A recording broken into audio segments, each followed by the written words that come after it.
Alors, Béat Hashem, on continue le Chok HaEmuna. On est le 20 Cheshvan dans le cycle annuel et on commence tout de suite le jardin de la foi. Efshar la Hazor, est-ce qu'on peut aider une telle personne? Vous vous rappelez, on parle d'une personne qui souffre par des souffrances qui lui parviennent à Kadosh Baruch Hu à travers une tierce personne. Comment on peut aider cette personne-là? Comment on peut aider une personne qui a des problèmes dans sa vie, des souffrances dans sa vie? Un homme qui n'est pas prêt, il me dit le Rav, à étudier la Emouna, il n'est pas prêt à étudier la foi, de connaître comment ça fonctionne la foi en Kadosh Baruch Hu. Le Rav me dit c'est impossible de l'aider. Parce que cette personne-là, en réalité, elle veut qu'on l'aide d'après sa compréhension à lui, qui est complètement erronée. C'est-à-dire, il veut qu'on l'aide d'après, OK, concrètement, quels efforts je peux faire avec les gens qui me font du souffrance maintenant? Qu'est-ce que je peux leur dire? Comment je peux les influencer? Comment une personne qui a des dettes, comment elle va pouvoir se défaire des dettes en prenant de l'argent d'un tel, de l'argent d'un autre? Il veut utiliser la force, il veut utiliser des fois des menaces, d'accord? Menacer avec des jugements au tribunal, etc., faire de la flatterie, toutes sortes d'intellects erronés de ce monde-là. Et vu qu'en réalité, ces chemins-là, ces solutions-là ne sont pas du tout des solutions et qu'elles n'amènent aucune solution au final, comme on voit concrètement que les gens qui essayent de prendre ces chemins-là, au final, ils font que s'embrouiller et que les nœuds ils deviennent de plus en plus compliqués à défaire. Ils rajoutent des nœuds sur des nœuds. Au lieu de dénouer, ils font encore un nouveau nœud dans le problème. Et comme ça, et pourquoi ils s'embrouillent? Parce que comme ça, Kadosh Baruch Hu, ils veulent qu'ils s'embrouillent. Tu veux partir dans un chemin sans Hachem, tu vas t'embrouiller, mon ami. Ça va devenir de plus en plus compliqué ton histoire. Tu vas être dans un vrai pétrin, comme on dit. Et ça, c'est diriger volontairement la Kadosh Baruch Hu. Que tant qu'une personne, elle pense qu'il y a quelqu'un qui fixe sa vie, hormis Hachem, quelqu'un qui peut fixer des choses sur toi, même des souffrances, hormis Kadosh Baruch Hu, il ne réussira pas à sortir de son problème. C'est pourquoi, pourquoi d'autres personnes y réussiraient? Si c'est comme ça, c'est comme ça. Pourquoi d'autres personnes y réussiraient à l'aider dans des chemins qui sont le contraire de Kadosh Baruch Hu? Hachem, il ne veut pas qu'il réussisse sans lui. Hachem, il l'a mis dans le problème pour qu'il se connaisse Hachem. Tu veux l'aider sans maintenant le faire connaître Kadosh Baruch Hu, et bien qu'est-ce qui va se passer? Eh bien, c'est que ceux qui ont voulu l'aider, et ben, au final, ils vont s'embrouiller dans les mêmes problèmes que lui, ils vont se rentrer dans son problème et ils vont s'engloutir dans son problème. Ils ne vont pas réussir à le solutionner son problème. Le seul conseil qu'il y a véritablement à tous les problèmes, c'est d'étudier la Emouna, d'aller d'après les conseils, d'après le chemin de la foi, comme on est en train d'apprendre dans ce livre-là et dans tous les livres qu'on est en train de voir. Celui qui est prêt à tendre l'oreille, celui qui est prêt à aller dans ces chemins-là de la Emouna, alors il va pouvoir solutionner facilement chaque problème qui va pousser dans sa vie. Il aura des solutions qui vont venir avec un petit peu de arvana, c'est-à-dire un peu de direction. S'il prend des bons conseils dans les livres et auprès des tzadikim, d'aller prendre des conseils et qu'on lui donne une bonne méthode à suivre d'après la Emouna, alors on peut aider n'importe qui à sortir de son problème. Celui qui vient demander de l'aide, d'accord? Misheba Lavakesh aidera celui qui vient demander de l'aide. Et là, je suis et ça, mais il veut maintenant un conseil qui est d'après son intellect, d'après sa compréhension à lui, pas la compréhension de la Emouna. Je veux d'après ce que je comprends moi. À quoi ça ressemble, une dit le Rav? Ça ressemble à un malade qui vient voir un docteur et qui lui demande qu'il le guérisse d'après ce que lui comprend, pas d'après ce que le docteur il comprend, d'après ce que moi j'ai compris. Mais qu'est-ce qui se passe? Qu'est-ce qu'il veut lui dire le docteur? Il dit, dis-moi, si tu sais comment te guérir, mon ami, mais pourquoi tu viens me voir? Si tu viens me voir parce que tu veux guérir, tais-toi, s'il te plaît. Mets-toi en veilleuse. Arrête de réfléchir. Écoute mon ordonnance. Et avec l'aide d'Hachem, si tu accomplis ce qui est marqué dans l'ordonnance, tu vas guérir. Otodava. Quelqu'un qui a des problèmes, il faut qu'il approche les tzadikim, qu'il approche la Torah en sachant que ce n'est pas ton intellect qui va t'aider. Tais-toi, tu viens voir le docteur. Le docteur, il va te donner les ordonnances. Il ne réfléchit pas sur les ordonnances. Suis-les à la lettre. Et avec l'aide d'Hachem, tu guériras. Et merci Hachem. On continue avec le jardin des louanges. Dans le livre Réchit Rochma, Shar Tshuva, dans le 3e chapitre, c'est marqué là-bas. Sache que du fait que les souffrances, elles viennent du côté du din, de la rigueur qui s'abat sur un homme à cause de ses fautes, alors il semblerait qu'en réalité, elles proviennent de l'aspect de la gvura d'Hachem, de la rigueur d'Akadosh Baruch Hu. Mais il nous dit le Réchit Rochma, pas du tout. En réalité, les souffrances qui viennent sur un homme, elles proviennent du chesed d'Akadosh Baruch Hu, d'un chesed caché d'Akadosh Baruch Hu. Comme c'est marqué dans Tehilim, de la bonté d'Akadosh Baruch Hu.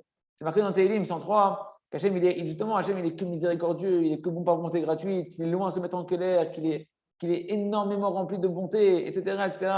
Comme c'est marqué encore ailleurs dans Tehilim, qu'Akadosh Baruch Hu, quand il se comporte avec nous, il ne se comporte pas avec nous comme il devrait par rapport à nos fautes véritablement.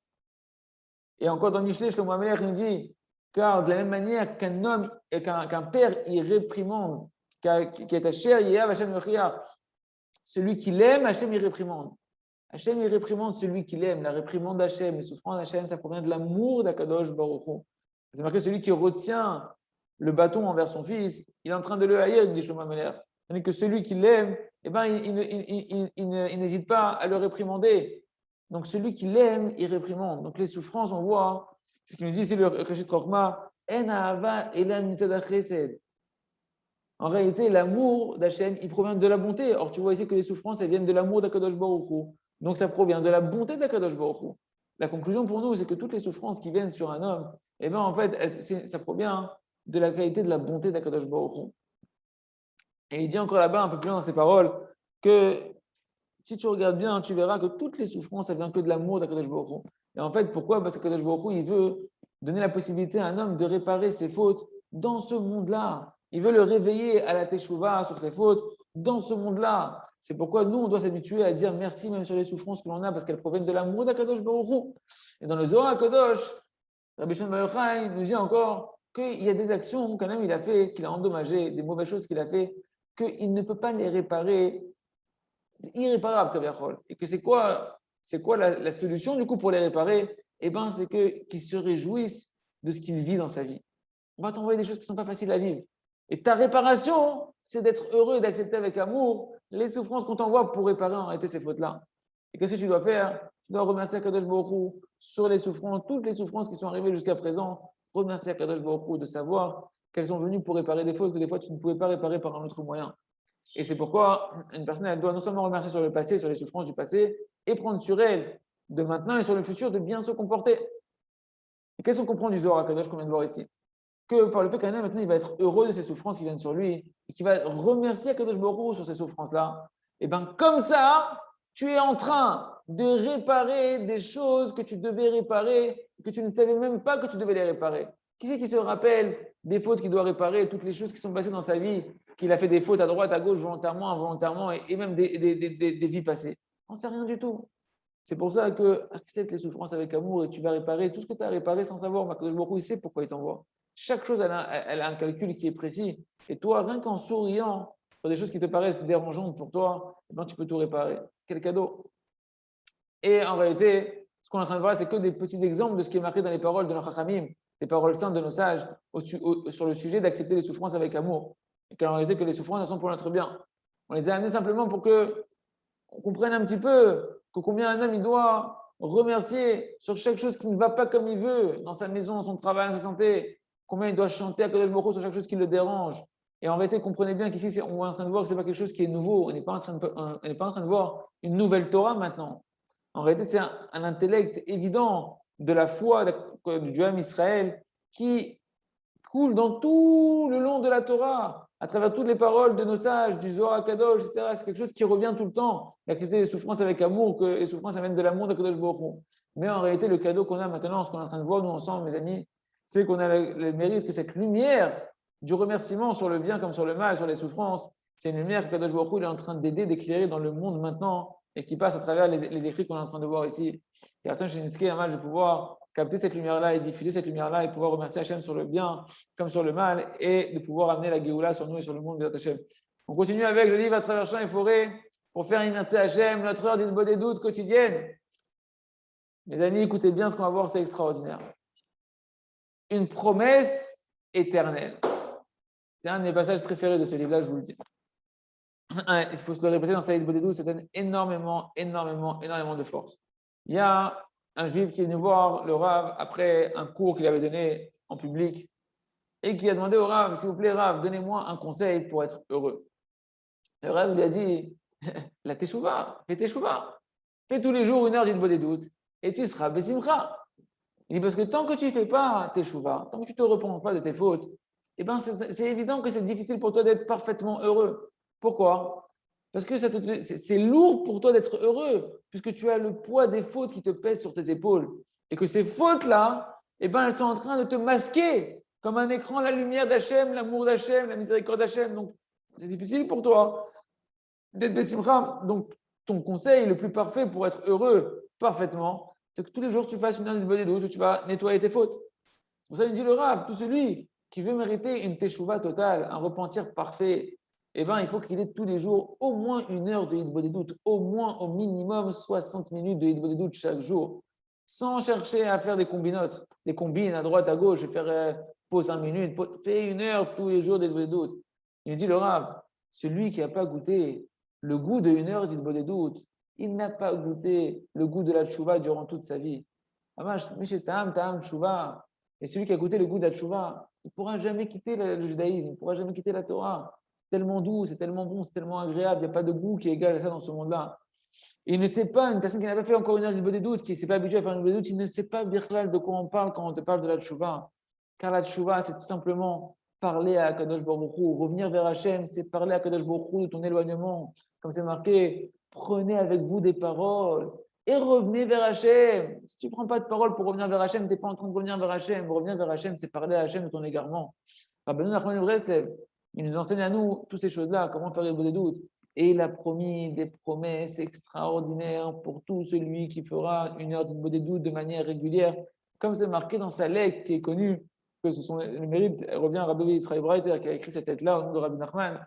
Et voilà un extrait de cette lettre-là qu'il faut s'imprimer, qu'il faut se rappeler tous les jours pour s'encourager à faire Hidbodedut. Écoutez bien, il nous dit comme ça. Je te parle à toi, mon bien-aimé, mon cher élève, celui que tu as mérité de te rapprocher de moi. Je t'appelle et je te demande, prends le temps, arrête-toi un tout petit peu et prête attention aux propos que je vais te dire ici, mon élève. Je te parle à toi maintenant pour ton bonheur éternel. C'est une lettre qui a été écrite pour chacun des élèves de Rabbi Nachman, celui qui est devant nous en train d'écouter maintenant des paroles qui proviennent de Rabbi Nachman. Cette lettre, elle lui est adressée. Il dit, prends le temps d'écouter avec concentration ces quelques mots que je vais te dire pour ton bonheur éternel. Sache qu'il a fallu un grand travail. J'ai dû faire un grand travail pour te rapprocher de moi, pour rapprocher ton âme de moi. Et tu pourras un petit peu comprendre et ressentir combien de miracles il a fallu surnaturels pour que tu puisses te rapprocher. C'est pourquoi, sache qu'une des conditions par laquelle je peux rapprocher mes élèves, c'est de ne pas les laisser se faire tourner la tête par d'autres personnes, que personne ne va pouvoir les duper, et qu'eux-mêmes, ils ne se mentiront pas à eux-mêmes, mes élèves. Et tu as déjà entendu à de nombreuses reprises, et tu as compris que l'essentiel de mon conseil, Rabbi Nachman de Breslev nous dit l'essentiel de mon conseil et de mon chemin, par lequel tu peux recevoir toute ma réparation que je t'ai promis, de pouvoir tout réparer et d'arriver à tout ce qu'un homme peut arriver sur terre. Ce n'est que Hidbodedut, s'isoler avec Hachem. Et là, il définit, c'est-à-dire fixer, qu'un homme il fixe un endroit particulier où là-bas, il va parler avec Kadosh Baruch Hu, il va déverser son cœur, il va lui demander tout ce qu'il a besoin spirituellement, matériellement, et il va reconnaître ses fautes qu'il a pu transgresser dans sa journée, involontairement, volontairement, par cas de force majeure ou de manière délibérée. Et il va remercier aussi là-bas dans cette heure-là Kadosh Baruch Hu sur tous les bienfaits qu'il a mérité de faire au niveau spirituel, toutes les mitzvot, la Torah, la prière, la fatsa, et surtout les bienfaits matériels qu'il a reçus d'Akadosh Baruch Hu. Écoutez bien cette promesse de Rabbeinu Akadosh. C'est ça que j'ai obtenu auprès d'Akadosh Baruch Hu, qu'un homme qui va accomplir ce conseil-là de la manière la plus simple qui soit, de se tenir tous les jours 1 heure devant Akadosh Baruch Hu en prière, même si à ce moment-là, tu n'as aucun éveil dans ton cœur, même si tu n'arrives pas, il nous dira Rabbi Nachman, à dire une parole qui sort de ta bouche, rien que ce fait-là, que tu te tiens devant Akadosh Baruch Hu, à désirer lui parler, c'est suffisant pour que j'ai obtenu auprès d'Akadosh Baruch Hu que tu mériteras tout le bonheur qu'on peut mériter, qu'il n'y aura sur toi aucune accusation, aucune rigueur céleste, parce que par ce fait-là que tu es en train de faire 1 heure d'Hidbodedut, ça répare toutes tes avérotes, ton nefesh, ton ruach, ta neshama, donc les 3 parties de la neshama, et tous les mondes qui dépendent de toi, qui ont pu être endommagés. Depuis Adam Arishon, de ton âme qui vient de Adam Arishon, jusqu'à ton âme, la fin du chemin de ton âme, jusqu'à la venue du Mashiach, tout est réparé par cette heure de Hidbodedut là. Il finit en disant, et cette chose-là, elle est émet, veyativ et kayam, elle est vraie, elle est stable, elle est éternelle. je m'engage sur ça en signant Rabbi Nachman de Breslev. Et le Rabbi, Rabbeinu Akadosh, il a également promis que celui qui fait 1 heure de tous les jours, il a obtenu auprès de Kadosh Baruch Hu qu'il aura une longévité dans ses jours jusqu'à la fin de sa réparation. Il ne partira pas de ce monde-là sans avoir fini son tikkun. C'est fini les Gilgulim. Il partira en ayant tout réparé. Et il a également une promesse qu'il ne rentrera même pas en enfer. Il rentrera directement en Gan Eden. Et encore des promesses, des ségoulottes extraordinaires qu'on verra dans ce chapitre, qu'on a vu dans ce chapitre-là. Pour tout celui qui fait 1 heure de doute, sans chercher à réfléchir, est-ce que je fais, est-ce que je ne fais pas, est-ce que tu as assez, tu as envie, tu n'as pas envie, viens, fais ton heure et tu mériteras ce que tu ne pourras mériter nulle part ailleurs. Il reste un chénisqué de ne pas passer notre journée sans faire notre heure de doute et une demi-heure pour la tchouva du Ham Israël, B'at Hashem. Le jardin de la sagesse, on continue. Et voilà que ces choses-là, en fait, Rabbi Yitzhak Bender Zatzal, que son mérite nous protège, il nous le disait, il nous le répétait, lui qui était le scan Breslev, le vétéran de Breslev, le grand de Breslev de la génération passée, il nous disait, Atalo Ches Behemet, tu ne tiens pas encore la vérité. C'est-à-dire quoi? Par exemple, peut-être c'est difficile pour toi de faire une mitzvah. Peut-être que pour toi de te comporter, de faire tel comportement religieux, c'est difficile pour toi de le faire. Ok, il n'y a pas de problème. C'est compréhensible, tu es un être humain. Tant que tu reconnais la vérité, il n'y a pas de problème. Tant que tu fais dépendre le manque de toi-même, il n'y a pas de problème. Parce qu'en réalité, à ce moment-là, tu es déjà dans la bonne direction de pouvoir te rapprocher de la vérité, de pouvoir travailler sur toi-même, c'est-à-dire d'étudier le sujet sur lequel tu as du mal à avancer, de prier sur ce sujet-là, de demander à Kadosh Baruch Hu qui te rapproche de la Gdusha de laquelle tu as du mal à te rapprocher. Et même si c'est difficile pour toi, il dit par contre, si par contre, quand c'est difficile pour toi quelque chose de spirituel, si jamais tu le rends pas saoul, c'est-à-dire que si jamais tu es en train de t'en défaire, d'accord, en te disant mais non, mais c'est pas la vérité ce comportement-là religieux, c'est abusé, c'est pas. Il dit ça par contre, c'est déjà un très grand endommagement que tu as fait. Parce que ça ne te laissera pas la possibilité de progresser, parce que tu as méprisé cette chose-là, tu l'as rendue fausse cette chose-là, donc tu ne pourras pas progresser dans cette vérité-là. Par exemple, on va prendre un cas concret. Quelqu'un, il entend un cours de Torah qui doit préserver ses yeux, mamash, totalement de ne voir aucune femme, sans aucune concession. Même pas la forme d'une femme, il doit voir. Même par erreur, il ne doit pas voir une femme. Tu entends ça dans un cours. Il se peut que la première fois que je vais écouter ça, tu vas entendre des paroles tellement fortes comme ça, tellement chazakot, tellement extrémistes, on va dire. Eh bien, il va se dire qu'il est tellement loin de ça qu'au final, il va dire ah, c'est abusé ce qu'il a dit. C'est pas vrai, chaz de shalom, c'est pas vrai ce qu'il a dit. Ok? Parce que pourquoi il va arriver à parler comme ça et à penser comme ça? Parce qu'il a l'impression que pour lui, c'est impossible d'y arriver. C'est quelque chose qui est inhumain. C'est pas pour lui, c'est pas accessible par rapport au niveau où il en est jusqu'à présent. Et c'est pourquoi il risque, Dieu nous en préserve, d'être relègue, de remettre en question les paroles de nos chachamim et dire du lashon hara même sur les chachamim, sur les sages, et perdre son monde spirituel, son monde futur, c'est que Dieu nous en préserve. Chas v'shalom. Mais si une personne elle a de la sincérité à l'intérieur d'elle-même, et qu'au moins elle va reconnaître la vérité, que oui, c'est la vérité, il ne faut voir aucune femme. Oui, un homme, il doit voir aucune femme autre que sa femme, aucune forme de femme. Il doit prier jusqu'à arriver à un niveau où il ne voit même pas par erreur une femme. Simplement que c'est la vérité. Je reconnais une deuxième facette de la vérité, que je suis loin pour l'instant de pouvoir accomplir cette vérité-là. Mais il fait dépendre ce manque-là de lui-même. Alors cette personne-là, elle pourra avoir les outils adéquats pour pouvoir commencer à travailler sur le sujet étape par étape, échelon par échelon, comme on va expliquer maintenant. Avant tout, dès que la personne, déjà comprendre que dès que la personne elle reconnaît la vérité, il se réveille en lui la volonté de cette vérité-là, de la chose de la Gdusha pour laquelle il a compris que c'était quelque chose de Kedusha, quelque chose de saint.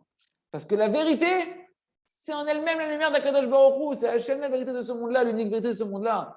Et lorsqu'un homme il voit la lumière d'Hachem, c'est la vérité. Donc quand tu reconnais la vérité, tu vois la lumière d'Hachem, eh bien c'est évident que la Neshama, elle désire cette lumière-là et qu'elle va, la Neshama, vouloir se rapprocher de cette vérité-là. Et une fois que la volonté elle va se réveiller, parce qu'il a reconnu la vérité, eh ben, il va pouvoir continuer dans les niveaux d'au-dessus, dans l'étape qui est juste au-dessus. C'est-à-dire que cette volonté qui s'est réveillée en lui, il va l'exprimer maintenant dans des paroles, dans des prières.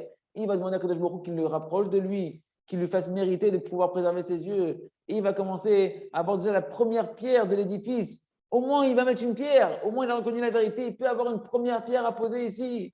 D'accord, d'être conscient que tu mets une pierre dans ce que toute la Torah entière, elle dépend, qui est la préservation des yeux et des pensées.